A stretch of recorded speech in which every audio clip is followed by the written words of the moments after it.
এই ভিডিওটি শুধুমাত্র বিনোদনের জন্য বানানো হয়েছে, তাই দয়া করে কেউ চুলপাকনামি করে সিরিয়াসলি নেবেন না। তো বাচ্চারা, আজকের হিস্ট্রি ক্লাসটা তোমাদের খুবই গুরুত্বপূর্ণ।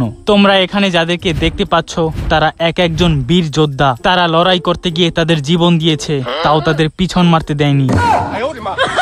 স্যার, পিছন মারা কি? আরে ইয়ার, এই বাচ্চারা তো খুবই চালাক। ক্লাস রাইখা এখানে কিসের মারামারির কথা চলতেছে?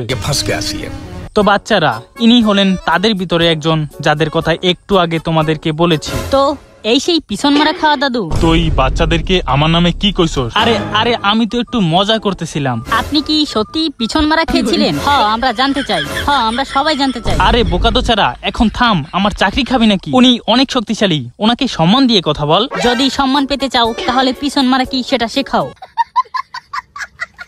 তো শোনো বাচ্চারা, তোমরা তো এখন অনেক ছোট, কিন্তু ধীরে ধীরে বড় হওয়ার সাথে সাথে তোমাদের অনেক কিছুর সম্মুখীন হতে হবে। হতে পারে সেটা অনেক কঠিন কাজ, কিন্তু ভয় পেয়ে পিছনে সরে গেলে হবে না। তোমাদের ভয়কে জয় করে এগিয়ে যেতে হবে। আর যদি হার মানলে, তার মানে তোমাকে বুঝে নিতে হবে তুমি ওখানেই পিছন মারা খেলে। হ্যাঁ ঠিক আছে, কিন্তু আপনি পিছন মারা খেয়েছিলেন কিনা সেটা তো বলেন না।